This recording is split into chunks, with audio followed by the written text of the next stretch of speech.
Alright, hi everybody, what's going on? It's the Wrestling King 619 here, back at you with another video. Now, in this video, we're going to be talking about what happened on Raw and what happened on Smackdown. So, Raw. Raw started with McIntyre in the ring explaining why he beat up CM Punk to a bloody pulp on last Friday. He said, I prayed for this to happen, and you guys still chant his name even though he screwed me over at Mania and Clash the Castle in my home country. Punk, I know you're at home and I'm hoping that but I didn't just take your dignity. He also took a bracelet from him that a fan made that bears your name of your wife and your stupid dog Larry. He said, Punk, you'll have no choice but to see me enter and win the Money in the Bank and then cash in to be the champion that night, and you can stomp me. Then it's time for our opening contest. Braun Breaker versus Ludwig Kaiser, and Miz is on commentary. Kaiser raked Breaker's eyes, and the referee didn't see it. Breaker was on the apron and clotheslined Kaiser over the announcer's table. Breaker gave him a Frankensteiner from the top rope, and outside the ring was about to spear him, but he moved out of the way and speared the steps. Kaiser was about to take his head off, so to speak, but Sheamus intercepted it with a kneecap and disqualified the match. Sheamus was about to put Kaiser through the announcer's table, but Breaker speared him. Then we go to Judgment Day's clubhouse, and Liv somehow got Dominic's number and probably sent him a spicy pic because Carlito said, that's cool. Then Priest is talking to Carlito, JD, and Balor that they have to end the Strowman situation. Now we go backstage to Breaker and Adam Pearce, and Breaker said, I'm tired of people getting in my business tonight and last week. If it wasn't for Kaiser and Sheamus, I would have beaten them. I would have beaten Kaiser tonight, and I would have been Sheamus last week, meaning, Monday and last week. Breaker said, I want a match with Sammy for the title at Money in the Bank.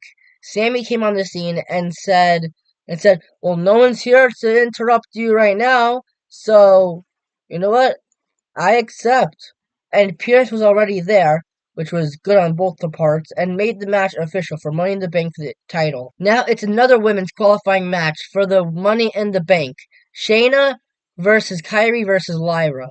Lyra gave Kyrie a fisherman buster and pinned her, but she kicked out. Kaiser tried to give Shayna the insane elbow, but reversed it with a Karafuda clutch. But Lyra rolled her up, but she kicked out. Lyra gave Kyrie a gut-wrench powerbomb and pinned her, but Shayna broke it up with a striking knee and pinned Lyra, but she kicked out. Shayna gave Lyra the Karafuda clutch, but Kyrie gave Shayna the insane elbow. But with a Nightwing, Lyra qualifies to the Money in the Bank. McIntyre wants a qualifying match because he got screwed twice by CM Punk, but Pierce said, you don't deserve it. McIntyre said, oh, did Punk deserve to wear a referee shirt and cost me the match? And I've beaten Rollins to win that title, but yet he gets a rematch. And I think you'll do the right thing, because if you don't, you'll see the meaning of destruction. Then Liv Morgan is talking in the ring and said, I came out to the ring to get your attention, Dominic. I know you're playing hard to get, but once you're honest with yourself and I'm what you really want, I'll have so much more to give you. Rhea has never cared about you like I have and asked him to come out, but instead it was Zelina. She said, I'm out here because I want a shot at the title that you've clearly forgotten about. Since drooling over Dominic, Liv said, I haven't forgotten about the title. This means everything to me. I put both Becky and Rhea on the shelf for it. Zelina was getting all up in her face, but then Dominic came out and said, I came out here to help. And said, I know that you two have had your differences, but I'd rather see anyone but her with the title. Zelina said, I don't need your help. And Liv was beating her up from behind. But then Rey Mysterio came out and broke it up. Then we go backstage to Kathy Kelly, and she's standing outside Chad Gable's locker room, and there's security there. Adam Pearce left the locker room and is being interviewed about Gable And Pierce said he's a little shaken up about what happened last week when the Wyatt Six beat him up. But he's medically cleared to compete in the triple threat qualifier match tonight for Money in the Bank. Then we go to backstage with Liv Morgan and Truth, and he said, "You should do something special for Tom and Nick," aka Dominic. And Liv said, "I know. How about giving a match between himself and his father, Ray and Dominic Mysterio? But tonight, how about giving JD and Balor a shot at the titles?" Truth said, "I never liked JD," but he said, "Okay." She left. And he said, "I've always liked Carmella." Yeah, that was Liv Morgan, not Carmella. Now we go back to the ring, and it's another men's qualifying Money in the Bank match. Strowman versus Bronson Reed versus Gable.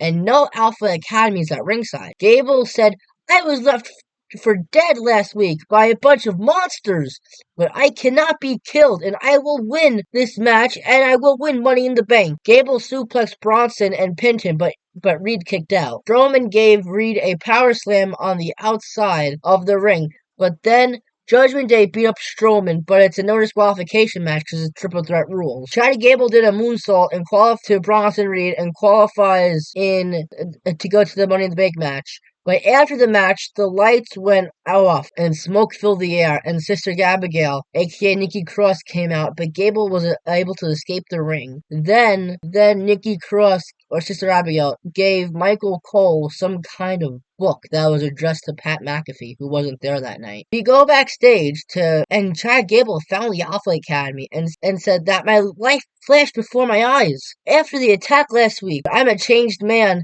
and we're family. Otis said, "I said what I meant.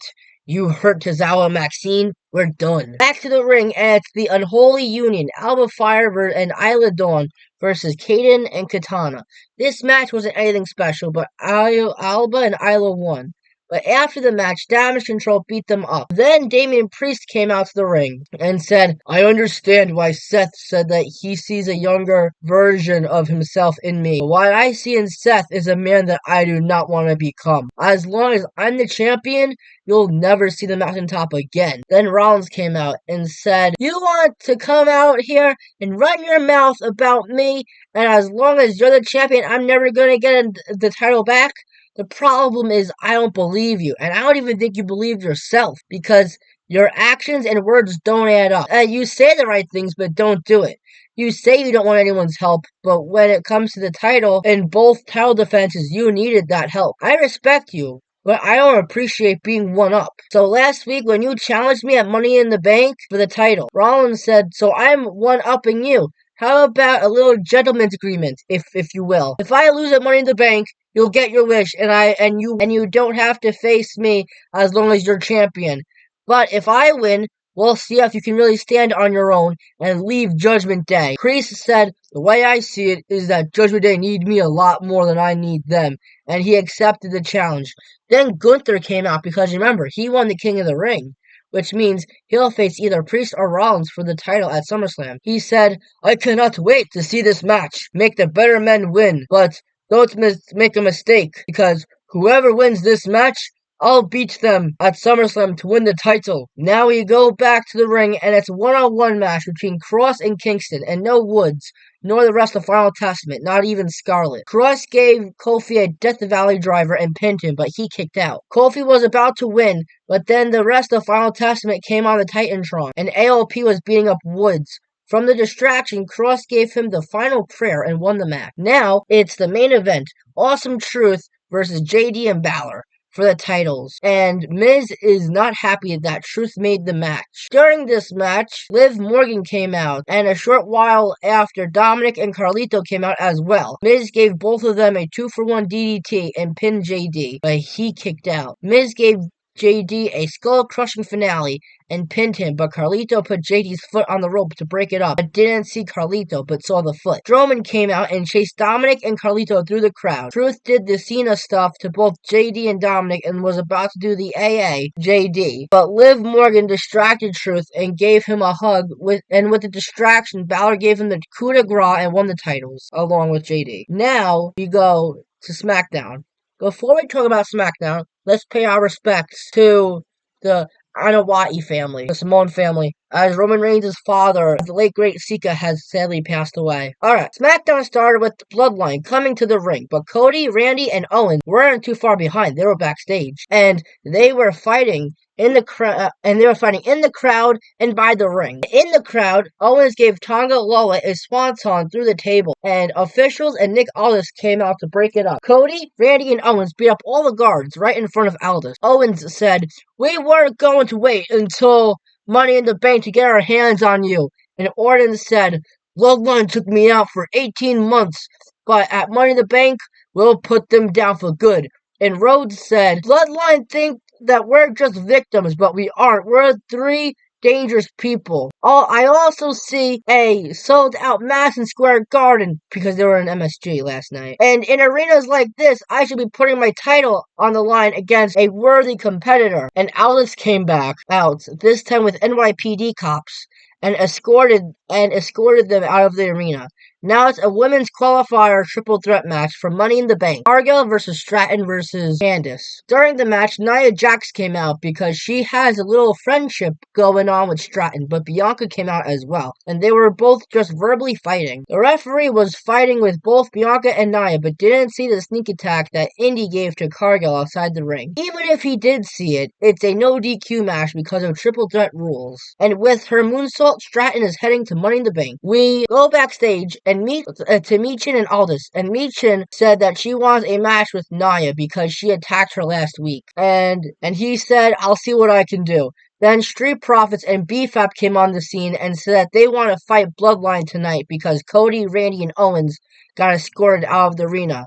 But he said no, possibly next week, because they have a little Bloodline Tribal Chief ceremony going on later, which was the main event. But then Pretty Deadly came on the scene with like some kind of like musical or whatever, the Pretty Deadly musical, and Montez Ford said, "How about we change our directions to the Pretty Deadly Beatdown next week? Street Profits versus Pretty Deadly next week." And Aldis agreed. Now it's a men's triple threat qualifier Money in the Bank match. Logan Paul versus LA Knight, versus Santos Escobar. And Logan Paul has an Indiana Pacers Tyree Halliburton in his corner. Santos gave Knight a top rope hurricanrana and pinned him, but Logan broke it up. Santos gave Knight a phantom driver and pinned him, but once again, Logan broke it up. Knight gave Santos a top rope belly to back suplex, and then Logan gave Knight a swanton bomb and pinned him, but Knight kicked out. Tyrese got the brass knuckles, but then another basketball player, Jalen Brunson, came out from the crowd, and they have beef with each other, I'm assuming, because I don't follow basketball, but yeah. Santos gave the corner Meteora to Logan Paul and a BFT from Knight to Santos, but Knight pinned Logan with the O'Connor roll to advance in the Money in the Bank. After the match, it was a face-off between Logan and Tyrese with the brass knuckles, and Knight and Jalen with the steel chair. Now it's another women's triple threat Money in the Bank qualifier match. Davenport versus Naomi versus Indy. Indy gave both of them power bombs and stacked them up for the pin, but they both kicked out. Naomi did a split-legged moonsault and pinned Indy, but Davenport broke it up. And Davenport gave Naomi a Falcon Arrow and pinned her, but Indy broke it up. Naomi gave Indy the Heat Seeker and then did the split-legged moonsault to Davenport, but she got out of the way and was about to give her a knee strike, but Indy dragged her out of the ring and beat her up. Then Cargo came out and beat up Indy, but it's karma because she made Cargo lose her qualifying match. But it's also a no disqualification match because it's a triple threat match. And Naomi pinned Indy and qualifies to the Money in the Bank. We go backstage to DIY, who finally have a tag team title match next week against A-Town Down Under. And Gargano is telling Theory that Waller doesn't care about him and that he's just using him to keep the titles. But then Waller came on the scene and both of them beat up DIY. Now we go back to the ring with the Bloodline, including Jacob Fatu, even though Solo said he wasn't going to be there tonight because Heyman thinks he's too dangerous. He's not dangerous enough. They all acknowledged Solo as a new tribal chief, but Heyman said, "I acknowledge that you are not the tribal chief." He said, and he wouldn't put the beads around his neck. They all beat him up and put him through the announcer's table, and no one came out to help him. Roman Reigns is not there. Punk is injured. Cody, Randy, and Owens got escorted from the arena. The only people that that came out there were the medical and the guards came out. But you know that only goes so far. And that was everything that happened on Raw and on SmackDown. So please like, comment, subscribe, and I'll catch you guys on my next video.